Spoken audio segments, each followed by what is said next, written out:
Bonsoir Gérald Garouti. Vous êtes conseiller littéraire au TNP. J'aurais aimé que vous nous présentiez ce qu'est votre fonction dans ce théâtre.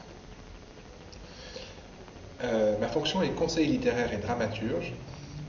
On dit parfois conseiller dramaturgique, enfin, c'est-à-dire que c'est une fonction à appellation multiple.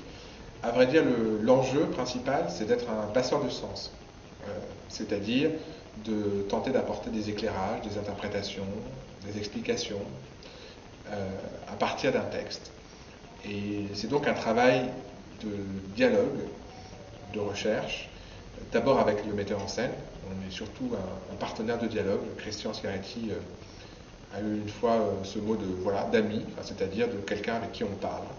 Et avec qui on peut parler de tout, puisque à la différence des autres participants à un spectacle, des autres artistes, le dramaturge est dans une position de retrait relatif, il n'est pas impliqué dans un aspect de création comme le jeu, ou la lumière, ou le costume, et donc il a cette espèce de regard un peu global, en retrait, articulé sur le texte et sur la question du sens.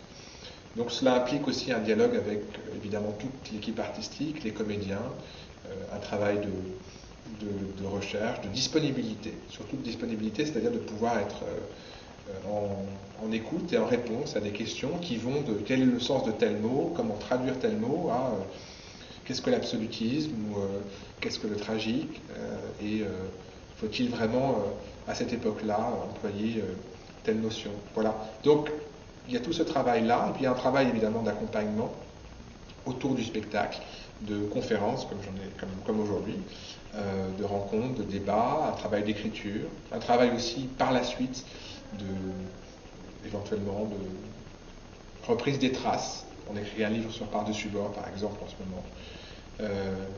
Un travail de débat. Et moi, ce qui m'intéresse particulièrement, à vrai dire, c'est toute la résonance à partir d'un texte, et notamment la résonance, disons, politique, sociale,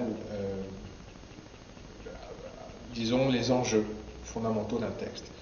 Par exemple, sur la question que pose Coriolan, ce qui m'a paru intéressant de développer, c'est la notion de démocratie, et la démocratie en crise, et pourquoi pas la fin de la démocratie.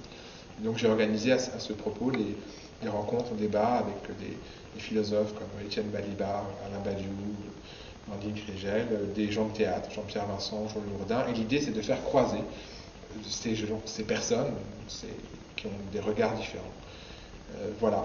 Donc, ça c'est l'aspect plus proprement dramaturgique, et puis comme conseiller littéraire, à vrai dire, ça englobe à peu près tout ce qui est l'ordre du conseil et du grain de sel à propos de ce que peut faire un théâtre. En l'occurrence, on va lancer un journal, par exemple, dont je vais m'occuper, je vais être rédacteur en chef. Plutôt une revue, d'ailleurs, une revue sur un certain nombre d'enjeux. Et puis, il y a tout un ensemble d'activités, de réflexion. Voilà, c'est un travail de réflexion et de proposition, pour aller vite.